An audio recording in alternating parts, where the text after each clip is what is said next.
buenas tardes.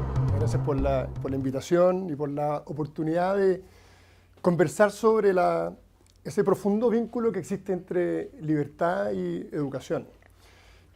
Lo que un país libre, justo, próspero, necesita personas conscientes de la importancia de ese objetivo y aptas para conseguirlo. Y necesita una organización social que sea coherente con ese ideal. En ambas líneas, la educación es fundamental. Lo que yo quisiera es tratar de enmarcar, bien resumidamente, cómo la educación juega un rol clave para formar personas aptas para una sociedad libre, cómo el diseño del sistema educacional bajo determinadas características es fundamental también para conseguir ese ideal de una sociedad libre. Y por último, ¿qué políticas públicas son las necesarias para que esos objetivos efectivamente se cumplan? Y en lo concreto, ¿en qué estamos hoy día en esa materia? ¿Cuáles son los desafíos que enfrentamos y cómo creemos que deben efectivamente abordarse? Lo primero dice relación con la educación, el efecto de la educación en las personas y cómo eso nos prepara para participar en libertad. La educación es efectivamente un gigantesco vehículo de nuevas oportunidades. Y en ese sentido, el hecho de poder formarse en términos de conocimiento, de valores, de actitudes que permitan participar en la vida social es clave. Eso no es un patrimonio exclusivo del sistema educacional. Esa formación se recibe en la familia, se recibe en los entornos, se recibe entre los amigos. Hay distintas maneras de educarse. De hecho, la educación es por lejos mucho más antigua que el concepto de escuela. La escuela es un concepto moderno cuando hablamos de educación. Pero evidentemente que en la medida que los países se fueron desarrollando, se instaló con fuerza una necesidad de contar con un mecanismo que permita entregar conocimientos, actitudes, valores a toda la población. Y en ese sentido, las posibilidades que la educación entrega a las personas son fundamentales. Y ciertamente que vamos a estar más aptos para participar en una sociedad libre en la medida que el nivel de conocimiento sea mayor, que las habilidades de las personas se desarrollen a un máximo nivel y que efectivamente compartamos también un conjunto de valores respecto de la importancia de entendernos para el máximo desarrollo de nuestro país. Y en ese sentido hay una primera línea de los objetivos de la educación que tienen que ver específicamente con cómo afectan a las personas, cómo la educación lleva a que cada uno de nosotros pueda desarrollar al máximo todas sus potencias y cómo ese desarrollo personal se traduce en definitiva en un aporte a la sociedad. Ahí vamos a tratarlo un poquito más adelante, pero ¿qué es lo que ocurre dentro del sistema formal para que eso efectivamente ocurra? Es fundamental. Y, por ejemplo, el hecho de que nuestra educación tenga un particular foco en la mejora de los aprendizajes es un elemento clave. Si nosotros entendemos que la educación es un instrumento para que las personas puedan participar activamente en la sociedad, hay evidentemente un núcleo de conocimientos que se deben tener y que la educación formal debe poner ahí un particular foco. Pero no solo los aprendizajes, sino que también una serie de habilidades y específicamente una mirada de qué es lo que se requiere para hacer un verdadero aporte a lo que el país necesita. Una lógica de altas expectativas respecto de lo que cada uno puede ser y cómo puede a su vez aportar. Ya voy al final caer en cómo eso se trata hoy día. Pero no solo, como decíamos al principio, no solo se trata la educación de transmitir determinados conocimientos y valores a las personas y cómo esa transmisión influye en la construcción de un sistema social basado en la libertad, sino que para que podamos gozar efectivamente de una sociedad libre, se requiere también que la estructura del sistema educacional sea un adecuado reflejo de ese modelo de sociedad.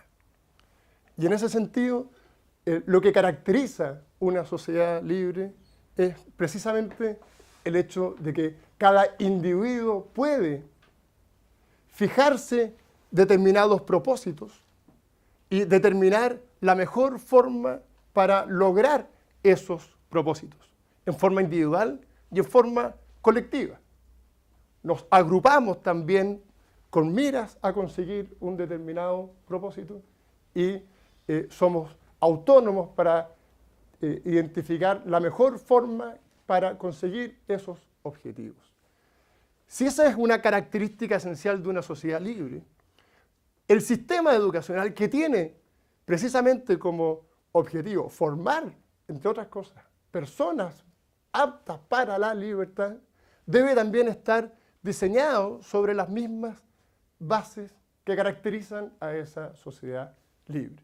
Y por lo tanto, un sistema educacional óptimo, bajo esa lógica, necesariamente tiene que ser respetuoso de la diversidad que existe en toda sociedad.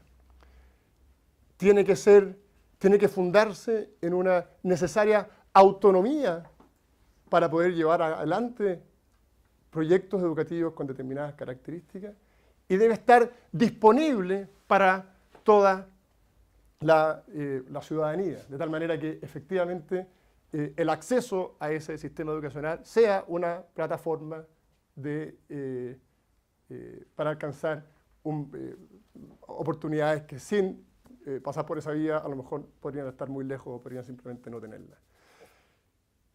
Entonces, así como una sociedad libre se caracteriza por su diversidad y por la autonomía para poder fijar objetivos y determinar la manera en que se consiguen, el sistema educacional es un reflejo de esas mismas características.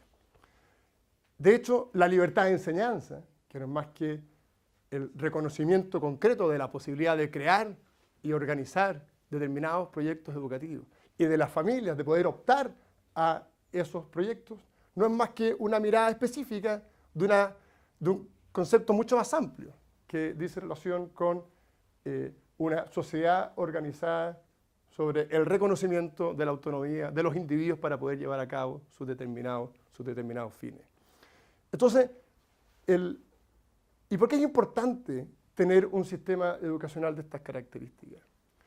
Porque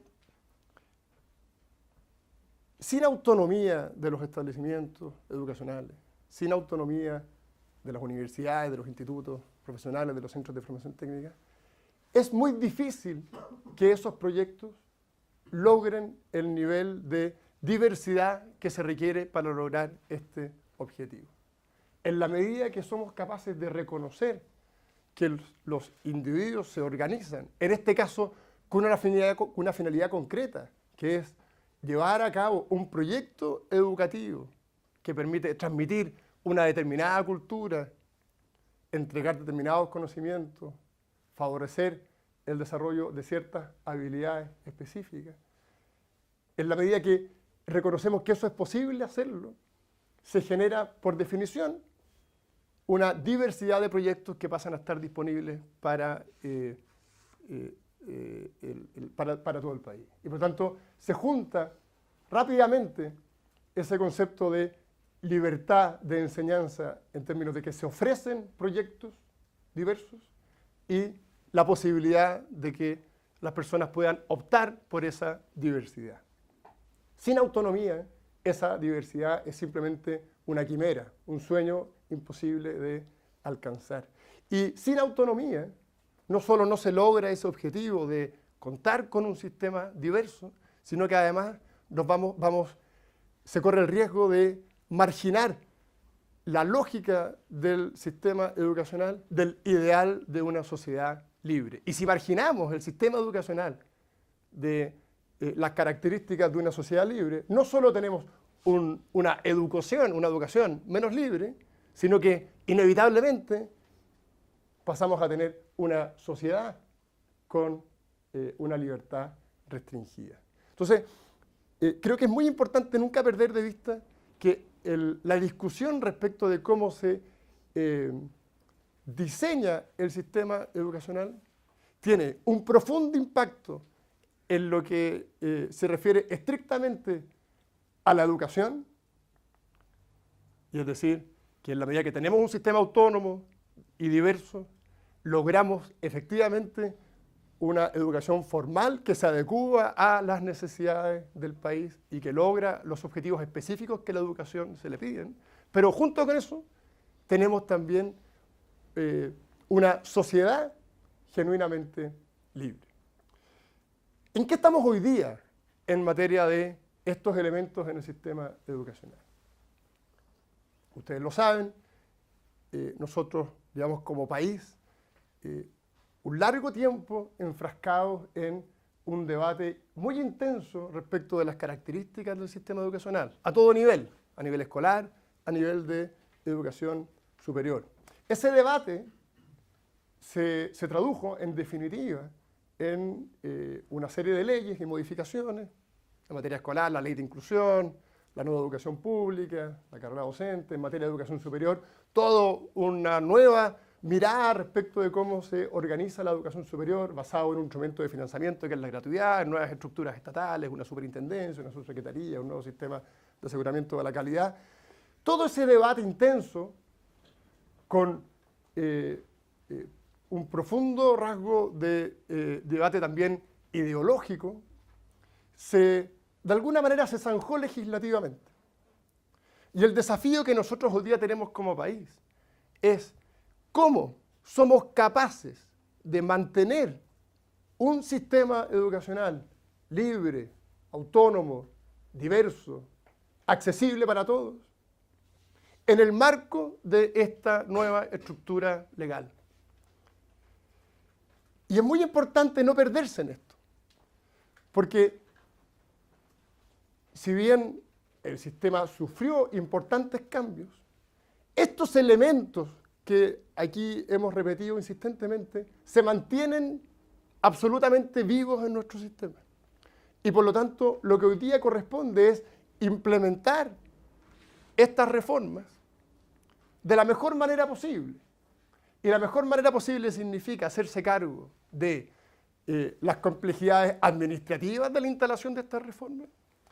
E implica también entender que implementar estos cambios bajo ningún punto de vista puede entenderse como una restricción a la autonomía que el sistema necesita, como una restricción a la diversidad de proyectos que las familias exigen, ni como una restricción a la posibilidad de que las familias puedan efectivamente acceder a esos proyectos. Ese es el desafío al que hoy día nos enfrentamos. ¿Y cómo se aborda este desafío? Primero, en materia, por ejemplo, de educación pública. Ustedes saben que el país va avanzando paulatinamente y vamos a llegar al año 2025, 2030, en que la educación deja de estar administrada por los municipios y pasa a estar administrada por nuevos servicios locales de educación. Hoy día tenemos 345 municipios, vamos a tener 70 servicios locales que se encargan de la administración de los colegios. Con un que además estos servicios tienen un vínculo mucho más directo con el Ministerio de Educación a través de una serie de organismos que se crean para ese efecto. ¿Cuál es el desafío que tenemos en esa materia?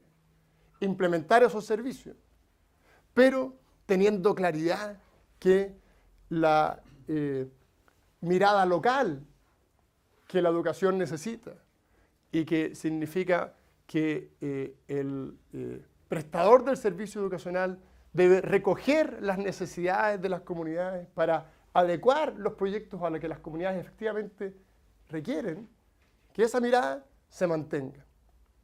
Y por lo tanto tenemos que aprovechar de corregir aquellos desperfectos que la administración municipal efectivamente tenía, porque los tenía, y de mantener aquellas virtudes de la administración local que gracias a los municipios se respetaba con fuerza y que hoy día se corre el riesgo de que se pierda. Por lo tanto, el desafío concreto en materia de educación pública es entender que los servicios locales de educación son una gran oportunidad, por un lado, para que quien está a cargo de administrar la educación pública se haga efectivamente responsable de una gestión que lamentablemente en muchos municipios del país fue quedando abandonada. Pero por otro lado, sin jamás perder de vista que todo el foco de lo que ahí se hace debe estar puesto en las efectivas necesidades de las comunidades que acceden a esos servicios locales de educación y que hoy día se corre el riesgo que por la se corre un riesgo de centralización que nosotros debiésemos evitar. Y por lo tanto, ahí hay un desafío muy concreto. En materia de lo que dice relación con la ley de inclusión, los nuevos mecanismos de admisión, las nuevas formas de administrar los establecimientos particulares subvencionados. Ustedes saben que se terminó con la posibilidad de organizar, por ejemplo, un colegio como una sociedad comercial, y por lo tanto, ya todos están obligados a ser corporaciones sin fines de lucro. Saben también que la selección está prohibida y por lo tanto todos los establecimientos deben entrar bajo una lógica de admisión centralizada. Eso plantea también fuertes desafíos. ¿Cuáles son esos desafíos? Que el hecho de cambiar las estructuras de cómo se organiza un sostenedor no vaya a afectar bajo ningún punto de vista la diversidad del sistema. Lo que uno quiere como país es que existan efectivamente, lo hemos dicho ya varias veces, diversidad de proyectos para que las distintas necesidades de las familias se vean reflejadas en el sistema formal. Por lo tanto, hay un desafío que es cómo bajo la nueva estructura somos capaces de fomentar que se creen efectivamente nuevos establecimientos y que esos establecimientos recojan esas necesidades o bien que los que existen se mantengan con esa mirada. Existe un desafío para los sostenedores que dice relación con la admisión. ¿Cómo bajo los nuevos estándares de admisión somos capaces de mantener características específicas de los colegios, de las escuelas, de los liceos? ¿Cómo hacemos que el instrumento de selección no sea el único que permita efectivamente darle un sello particular a un determinado colegio? Entonces, es muy importante esto porque uno puede verlo de dos puntos de vista. Que como consecuencia de las reformas debemos renunciar a la diversidad, o bien que el objetivo de la diversidad es fundamental y tenemos que tener claro cómo logramos altos niveles de diversidad con la nueva estructura que se nos ha dado.